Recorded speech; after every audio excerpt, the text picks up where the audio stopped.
Atiefo yamama trasi a Church of Christ ana Christosafo na de ensempa ibremu yi ensempa ya to din say moma tro konkrono enkasa adafo no mo yefre ho a Christofo yi ye nyina nim say yemfare bai ye nyina so nyina na ye tro konkron yi di say anti ene Peter mo edikan no etire a ye nan yimodu ba no kasa kire ye say basi ye ka Onyankopon asemo a ene na wo say ye kan say de Onyankopon asem sitie na basi ye sum ye Onyankopon so a ya sonsa hoden a oni Onyankopon ne de ama en munyam no aye Kristo dia da isa ente ne ye beto en kire hya ase ye be boso mienu a fa tro konkron ho no ene ye behwe tumidie a ewo tro konkron imu da se de tai no wo oni apo Onyankopon ha saa so mo oni akoto eka me oti akenten ho na ansa na ebefire dwumadi ase ebesire emia pa Onyankopon na wadi enim awon paebom adofro mai mon pae yeda oso he na eji Onyankopon yeda wase obatampa yeyiwa ye kanfo hye odi konkon no elonyam esanse wo na o ma bibia ewepe ye amayen yede wase sempo aye wadom ene omobrohu eme na wotwe asan akọ apro abetu ye biom na nso waka ye hu esese ye nyina ama yetumi ehyemu anadufan a yebetie hu nsami ede pai ne yeso so koso na fa yesinto ene emra to nyina eche ye se na be ya abre nyina wonko a betumi afata ewonim emiboy yetu enedumedie hye wonsa se japa wo fa de nyina no mu abra ye fi ase fi en fi ase ne yesu awudi ewe na sondwe mu ye dinda se enikabia amawo ejapa ya de telefo nyina hye wonsa anadufan se wadwen ene wonko nyina ma wonsama ebe ye nchen ejapa me ye telefo endada ye krede biara da na wonka abra ye chensam eja ye ntengu akomapamu na yefa nko adwendwen mu na nka dia no mo bia to se tu mpe eja ye tumi etu na nkwadia obodi efa ye se tumi akabi saa so ye de kasama fo so hye wonsa se ejapa ba kasa fa no mu na fa ni pedia esi nchen na be de efi no be bia no ebe ye wonsam kuto na ewie no enyam aye wodia ye de wasese da wutie ya de Yesu Kristo din munte amen amen yeah therefore said them di ka kire mo no Edmonton Church of Christ I will lend them first way mu ene de ene ensempa ibramu say ye kase tumidie a Bible yikita enam se twrei eye asamo a efiri Onyankopon ho no de ma adasa mantino ye frene se ewutumi tumidie hoyi kire ampa se de ode maaye no wono ena o hye yense ewo se yetie saa tumidie no tumidie ensunsanso bi a kire yense eyade a enhyeso ade tumi hoyi no se ye twere edeto ho di o twere ye no ene tumi krata wa twere no sunsune bia na saa ne wa twere ene di oye ye ntem se ye kase osojani hoyi se oye lieutenant na wode eye ahyede ma na koa a ohe na se a edimu saa so na lieutenant hoyi so nya ahyede every eye ni odine so fanse general commander o ka kire ne se onko no onkoko a meni awutie me eye tumi bi a efiri esoro eba na ehye ne so ne ko ba se lieutenant wo na private a kire krata command se ko ne kwa ko a ye frɛ ne se aniamo ho eba ne sa private no ni ya ne eta aka se ye de to garoom no ebeba ne so ni se anti ye nim sa chrokunkuri Onyankopon ana se de obo ade wodi ma eye adasa se ye ne wabo ye no ye mum ene ye se ye hu se tumidie bi a wodi aba se mene umienu eni yeso na eni tumi a eburade nyina so ema ankurankura bia Onyankopon wo matumidie se enye nsano ade ana se enye nsunso aso ema mene umienu efi so Onyankopon bo osoro ne asase wo matumidie a ode ama abode biara se ewo se ediso enu mpo ne ekokenkan Deuteronomy ngoma no eye etrenum yimu ba akokopem miensa no a wo kire se wo hye emra ma eye Israelfo wo fa Moses sui wo de hye ma oman no nanso kire se eye tumidie a wo de ama won se sa gi ufue no won fa ensom no enu so na ye pehun faton na de aba aya pamfufure mu a baby ti say Matthew chapter 5 verse 17 to 19 no Yes Christo o kirekire nsem bi wo ho o se mama mesai mra no ana adifo no mama mesai na emu no be share ne ma na emu no ewiase ana osoro ne asase ntwamu yi atwerede ana sensade ba akopɛ kura emfiri mu eye emra yi ene adifo nwuma mu kosise ni nyina ebeba mu na mpo di obekire sansemi no obefre na akuma wo osoro aheniye mu na di obekire de eno kura ne de obema na yo kese o osoro aheniye mu sansema Yesu Kristo kai ensemfu ahudo mienu emaye die dikai esanse emra ne adifo yi ensemi efiro Yakopon hoi Yesu Kristo obaye ebedi so sanse kasafa no ho se oba wono obeye enoma bi a eye adifo yi ana emransemi akasafa no ho efa tosumienu so o kire se saa no mani nyina mamu a na che se enye tumidie a efiri Yakopon ho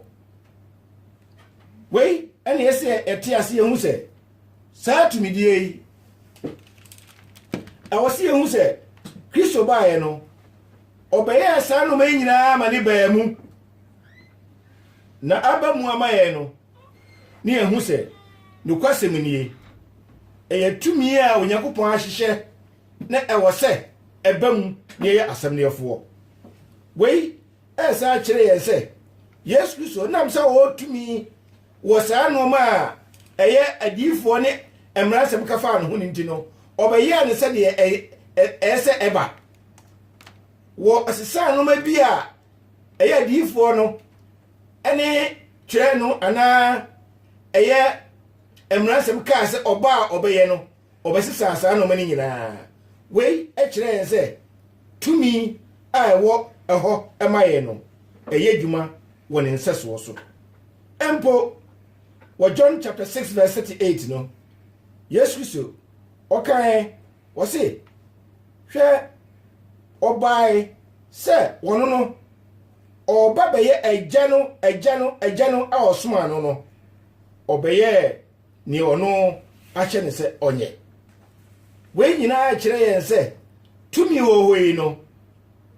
ewo ahoma se ye gina so ede ade nyina yehwe yapam fufure mu a kire yen se Kristo woni Onyankopon ba a wodi na si wo se onye tumi ema wiase nyina wei eni tumi a ehye onipa so tumi a ema onipa kwankire tumi a eso meni omienu yedi so John chapter 16 verse 13 no so okasa kire Yesu Kristo okay wase wei ene no kure honhom a eba na babo ye ho bai akotene ne nyina mu wei ene wokan se wono no wo ye etumi a onye firi agya no ho na oba ede abeto ase me no mienu ye mfa so sanse se de etie bia no de otie eno wɔn mu ɛnam na kwankyerɛ ɛkyɛ ne nneɛma a ɛbɛba nneɛma a ɛsɛ wɔyɛ soso wei ɛkyerɛ me no mmienu sɛ asomafo yi no ɛbɔ wɔn ban ɛbrɛ a ɔma wɔn bɔhyɛ sɛ ɔsoma kyigyinafoɔ amena bɛkaekaa wɔn nyinaa no wei tumidie a ɔno Yesu Kristo ɛnam no so ɛma asomafo yi so ɛdi ɛsɔ mu ɛde yɛ enyuma Thessalonikafoɔ nwoma edika etire mmienu yi mu du mmiɛnsa Paul ɔhyɛ sɛ anuanom a ɛwɔ Thessalonika no ɔka kyerɛ ntodo wɔsi wenti ɛna meda Onyankopɔn ase wɔde nyinaa mu sanse wɔn mmom ɛna ama yɛ nsɛm a yɛ a ɔno no waka kyerɛ wɔn mu na wɔn ateɛ no wɔn ɛna ogyina soɔ ɛkyerɛ wɔn akɔ no korɛ ɛkwan a yɛ tumidie a yɛsɛ wɔn gyina so ɛyɛ adeɛ nyinaa wei ɛna yɛ obiara asɛdeɛ sɛ ɔhwɛ kyerɛ kunkun mu na wɔgyina saa kyerɛ kunkun tumi so wɔde ɛyɛ adeɛ nyinaa na mpo ɛyɛ Paul ɔkɔɔ Efesofoɔ hɔ yi na ofiri wɔn nkyɛn no ɔtwerɛ nwoma bi kɔmaa wɔn Ephesians chapter 3 verse 1 to 7 no mepɛ sɛ yɛbɛkenkan hɔ ne yɛhu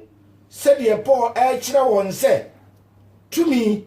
a ɛfiri Nyankopɔn hɔ no sɛdeɛ esi yɛ adwuma na ɛwɔ sɛ ɛhyɛ onipa soɔ anaasɛ ɛyɛ atwerɛdeɛ a ɛsɛ no mmienu yɛfa ne yɛde som yɛ Nyankopɔn no yɛnti Onyankopɔn asɛm Efesofoɔ nwoma etire mmiɛnsa nye baako ekosi nson no yɛnti na me Paul meyɛ Kristo Yesu deduani ɛma mo amamamufoɔ sɛ bi a mate Nyankopɔn adom a monti ɔde adom me no ofihwiefoɔ adwuma no so nam ade Yesu ɛma me hu ahuntasɛm no sɛ da matwerɛ no tia mu dada no sɛ mo kenkan a mode bɛhu nti aseɛ a mewɔ Kristo ahuntasɛm no ho a wɔn tɔtɔsoɔ emu wɔma nipa ahu sɛde wɔyi nadi nansa yi akyerɛ nasomafoɔ ɛne adiifoɔ kronkron ɛwɔ honhom sɛ amamamufoɔ nso ɛnam asɛmpa no so yɔnko adidifoɔ ɛne nipadua korɔ ɛno saa ɛne bɔhyɛ no ɛho fafafoɔ ebi wɔ Kristo mu ɛno ho ɛna wayɛ me somafoɔ ɛno ho na wayɛ me somfoɔ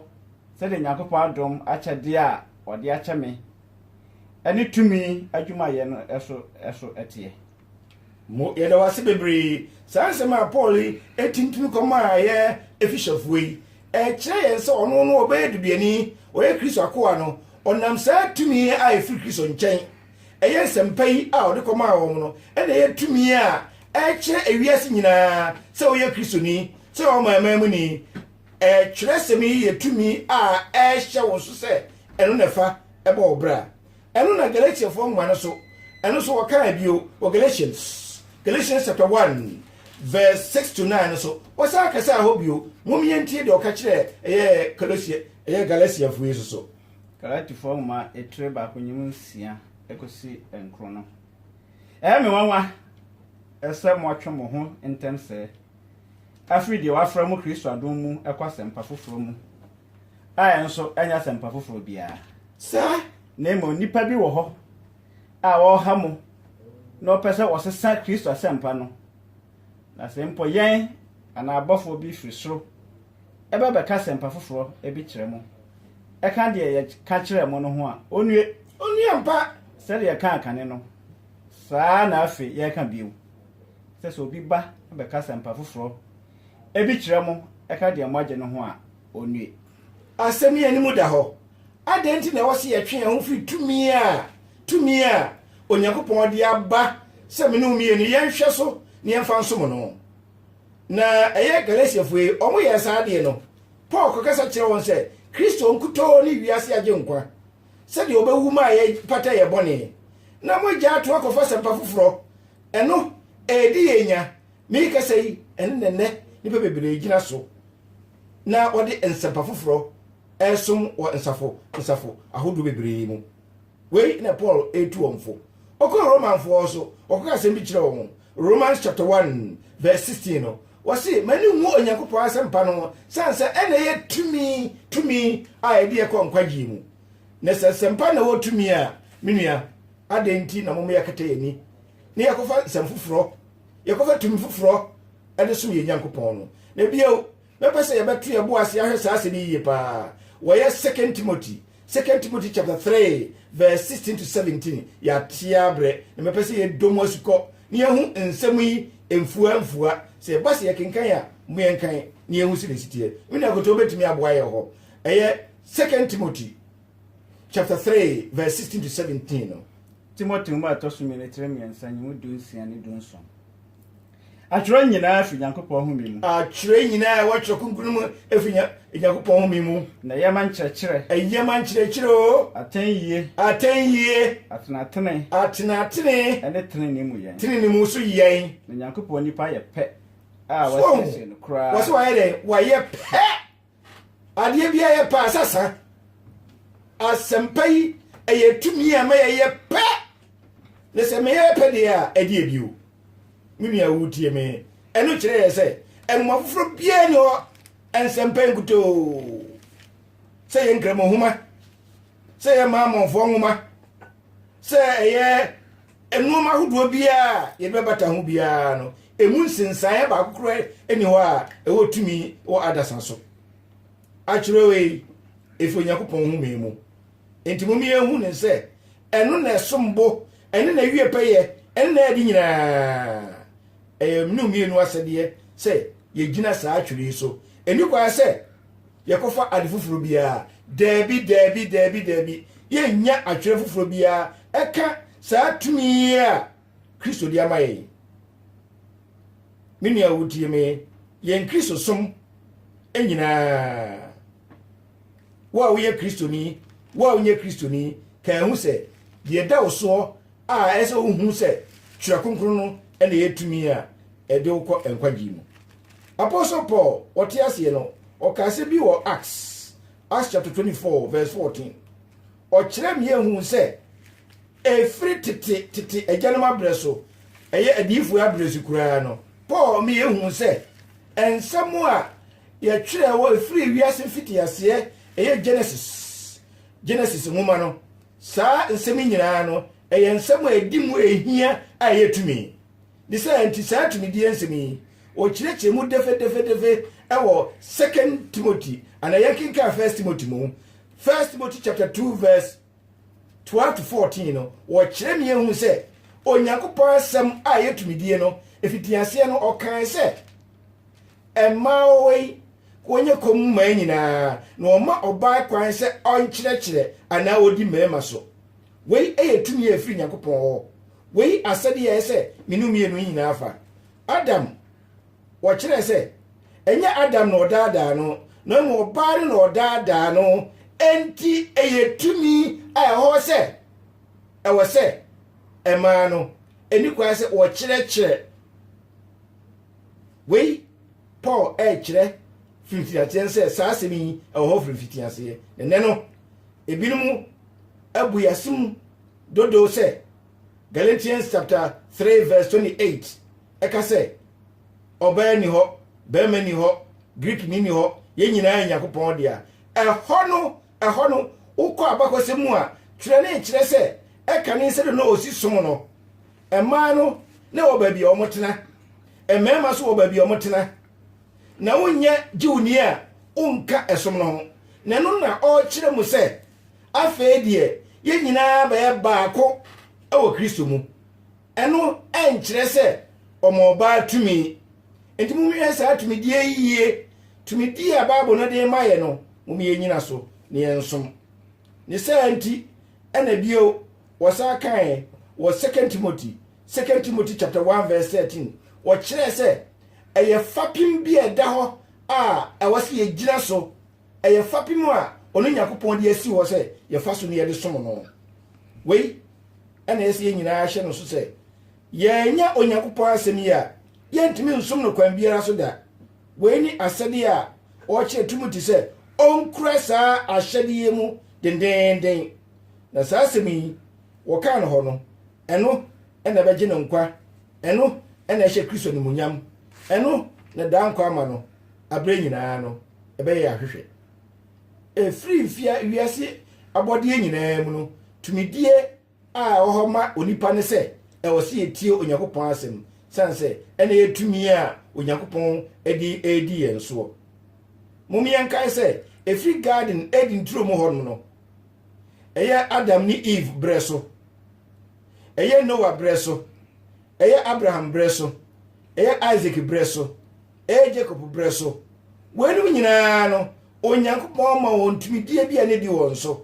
saa so na ɔkɔyi Israelfoɔ yi ɛde wɔn firi ɛyɛ Egypt ɛkɔ Canaan no saa so na ɔma wɔn tumi bi a ne di wɔn so ɛno ɛna kinkan Deuteronomy chapter 5 verse 29 and 23 no yimu 32 no kura de wɔse yɛnyina so som no ahoɔden mu yakoma mu afei yɛkra nyinaa mpo yɛmfa nyina so okenka Deuteronomy chapter 11 verse 13 no a wɔse weeni no korɛ a ɛsɛ menum yie no yakoma a wɔ hɔ no ɛwɔ sɛ yɛgyina so saa na ɔka kyerɛ yɛ Israelfo yi so weeni kyerɛ konkro a ɛsɛ menum yie no ɛyɛ abakɔsɛm a ɛda hɔ ɛma adasa a ɛnɛ ɛma Kristofoɔ yɛkenkan Matthew chapter 28 verse 20 no a ɛkasa kyerɛ sɛ Yesu Kristo ɔka kyerɛ asomafoɔ no sɛ monkɔ wiase fa na nyinaa monkɔka nsɛmpa no na mu ɔno mu wie a de ɔbɛgye adi a mɔbɔ na su no monkyerɛkyerɛ sɛ oni ɔno na ahyɛdeɛ so ahyɛdeɛ yi ɛne twerɛ kronkron yɛ da hɔ yi ɛne tumi a ɛda hɔ ma ɛnɛma akristofoɔ na kai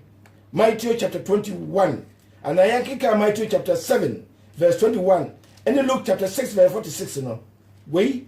any de ka kire say samudomi a mudi mahede so na we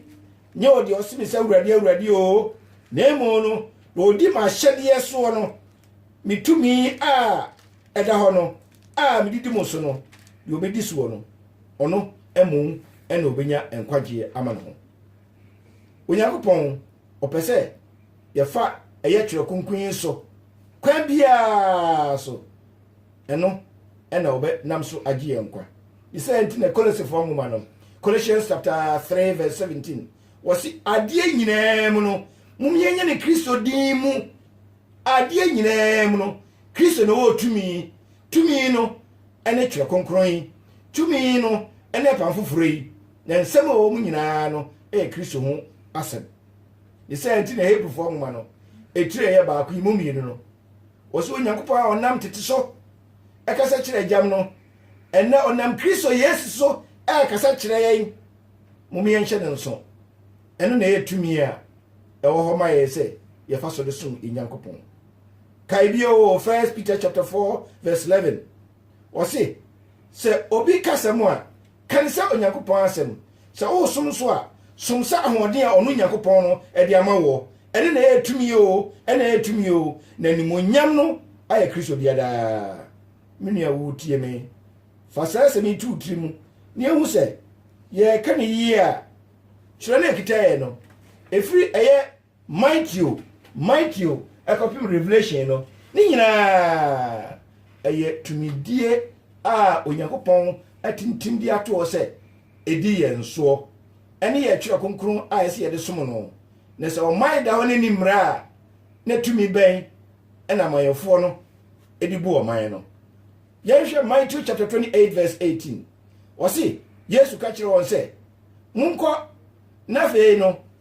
mitumi a ɔde ama me no momfa nkɔ wiase fa na nyinaa Mark 9:1 ɔkae wɔsi because me emu a mugyina ha yi monka wo hwɛ kosi sɛ mbehu sɛ tumi a efiri me nkyɛn ɛba no ɛbɛba na ahinie no abɛda na die Luke chapter 20 verse 2 no wɔkae wɔsi na tumi bɛn ɛna wunyae a wode saa no mai tumi Kristo ni tumi a onyae no ɛna ɔde ɛbɛbu wiase John chapter 5 verse 27 ɛnso ka kyerɛ yɛn sɛ tumi a ɔde ama yɛ Awurade Yesu Kristo yi ɛna ɔde bɛbu ewiase atɛn kayo Acts chapter 4 verse 12 ɛnso ka kyerɛ sɛ edi bi ani ɔsoro de asase so a bɛnya nkwagye wɔ mu ɛka yɛ Awurade Yesu Kristo din mu kayo Romans chapter 1 verse 16 enso ka kire no kureturu do mani hu onyankopɔ asɛmpa no ho sanse ene ye nkwagye a edikɔ Christ yenya no Christ mu kayo 1 Corinthians chapter 3 verse 11 was it fapim fro bia ni ho a ebetumi ato akade Christ ato no ho 2 Corinthians chapter 3 verse 5 enso ka kire was it ne ye pe say ye be fata say ye be apamfoforo mu asomfo nemo fata no efi onyankopɔn ho kayo Galatians chapter 1 verse 8 enso kasa kire o se tayei ana abofo bi firi soro ebe kasa pafoforo bi kire kadi aka kire no a wonue Ephesians chapter 4 verse 5 onyankopɔn we oye baako gidie baako asuboye baako saas na o se tumidie so baako Philippians chapter 1 verse 21 enso ka kire se mumientie enkwagye bia ni baabia ekanya wurade Yesu Kristo wu a obewu ye no kayo Colossians 3:17 na mo ye de nyina munye na wurade Yesu Kristo din mu sanse ene enkwagye kwaya ode ato 1 Thessalonians chapter 4 verse 8 he said ntimu se ade nyina no samopo Yesu tumi ya menua wutie me na onipa uni onyankopɔn eno na ode ato ama ye se kunkunkron konkro esem no mienu ye faso kajo 2 Thessalonians chapter 2 verse 15 ni say anti enianom munyina ho di mun son sempai mu na mun kura ne kwasem no enkyerɛkyerɛ munya no ene ya makokyam a ese mu kura mu ene nwoma no a ya twera brɛ mu no 1 Timothy chapter 2 verse 5 no so ka kyerɛ mumiye ni ye ni say anti sasemi eye intendinafo a efri Kristo Yesu a odi amaye se eni yeso enye tumi nyina amaye kayo 2 Timothy chapter 3 verse 16 atwere nyina afi onyankopon eye man kyerɛkyerɛ atanye atenatene ene tirimu no ye Titus chapter 3 verse 1 me kai mu bio se sasemi no mu se tumi a ese mutie sanse ene ho ma enyuma pa nyina Philemon yimu watwe ni se anti minia wa kyerɛw se nyakukuduro o Kristo mu sanse ni mu enemre nyina free Hebrews chapter 1 verse 1 and 2 no wose onyankopɔn onam akwahodo so ekasa kyerɛ agyanom no ene onam Kristo Yesu so ekasa kyerɛ yɛn sanse woni tumi a odi ama wiase James chapter 1 verse 8 enso ka kyerɛ wose obiara na dwen yɛ ntanta no onye obi a otimi gina ho yie sanse yentimi fatumi awdo mienu enhye mu menua wutie me 1 Peter chapter 3 verse 15 wose tiwakuma mu na bre nyina no obibisa mu a monka gidie a ekura mu ayetumidie no eno emo ena beboa mu 2 Peter chapter 1 verse 21 enso ka kire se adi sembi amada abra enfri onyankopɔn enipa nkyɛn a ɛyɛ honhom a ɔde ma yɛ tumi wɔ yɛn so John chapter 2 verse 3 enso ka kyerɛ ɛno ɛne yɛsi ehu sɛ adeɛ nyinaa mu no ɔwɔ sɛ yɛdi ne mmara nsɛm so John a ɛtɔ so mmienu no ɛyɛ imu enkron so ɛkasa kyerɛ yɛ trodo wɔsi de wɔfom wantra Kristo ɛnkyerɛkyerɛ mu no no wɔni Kristo koraa kayo John ɛtɔ so mmiɛnsa no wɔsi mi wono ma bebre na emu no eye so obohu se mu nyankopon nipa mu kura eye no kura ni mu Jude onso ka kire onyankopon owi oni yaje nkwa onu kuto ono ye nyansafo onu kuto no wani munyam onu etumi a ebro ade nyina so a hoda ni da Revelation chapter 1 verse 8 many alpha many omega many fitiase ni awie no tumi bia ni ho a eche awurade Yesu Kristo an mo nyanka awurade din da amen meni a wutie manwumre yi hwekunku na kuta wo no tumi a ewo mu no enti kai se woto we no wo tumi die a onyankopɔn dia dua wo mu se unya tumi na oti onyankopɔn asem na medimi nsem kwa wie yi no na me kyerɛ se obia obeye suwantie no menua suwantie o mmra hodo a yede ama wo so no amanhunu na obokɔ so sojani se eye the commander emane mmra se onko a no wantie a asɛm ne da no so kai sɛ asɛm a yɛka ne ha yi asɛm a emu odu yi pa san sɛ Matthew chapter 24 verse 14 so ɛkasa kyerɛ waka ne turo do on de n'asɛm a wɔka nyinaa ne sɛ wɔbɛka nsɛmpa yi edi adanseɛ ɛno ansa na awie ne aba na mo yɛnka hu sɛ ɛyɛ tumidie bi a Onyankopɔn de ato ama yɛn na no ɛne yɛ petumidie a yɛnkae sɛ adeɛ bi a ɛwɔ yɛ mu yɛde adua yɛ mu na ma yɛ akwankyerɛ no ɛtumi ɛno ɛna yɛ ma mpani a wɔnyɛ ne baabi kɔ Kofi Abrefa Busia ɛbrɛ mi so asɛm bi ɔkaeɛ ɔse ɔno de ne wiase ɔbaeɛ no ne ɔbɛyɛ ne sɛ ne tumi a ɔwɔ no kokofuo a wadɔ ne tiri mu wowu a ɔde na de ɛkɔ mini a ɔyɛ kristoni utumi die a ɔde pɛ nkwagye no ɛne de ɛhe meda wase anyumre yi Edmond Church of Christ na de nkyerɛkyerɛ brɛ mu wo hwɛ akyira kwan yɛ telephone number ni 07956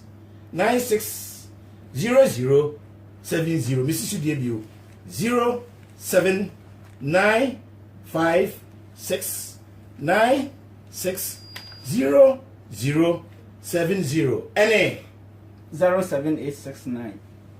407015 07869 407015. That's it. More Ghana so mutumi frɛ 0248636 Mrs. Debut Ghana mutumi frɛ 0248636 anasa mutumi afrɛ 0208 208280 0208 208280 mo Ghana no mutumi frɛ your Church of Christ bebre o le den first way mu ebi wo eye Mitchem asafu bi wo Croydon ebi wo Tooting asafu bi so Lewisham yo asafu bi so Thamesmead saso ne obi wo West Ham yo asafu ebi so ewo eye Tottenham Church of Christ for eso wo ho saso ne obi Wembley ebi wo Camden ebi so Milton Keynes mufre anwa trofi a ebe chi won akira kwan saso na asafu bi so atu atise wo UK ha ma nyina anwumre yi Nottingham fo tie yen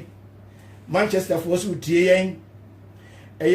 Leicester fo so tie yen Telford fo so tie Birmingham Coventry nyina asafu bi wo ho mo frɛ ya Sheffield fo so aya so e be chi wo nyina kira kwan saso na safi atu atise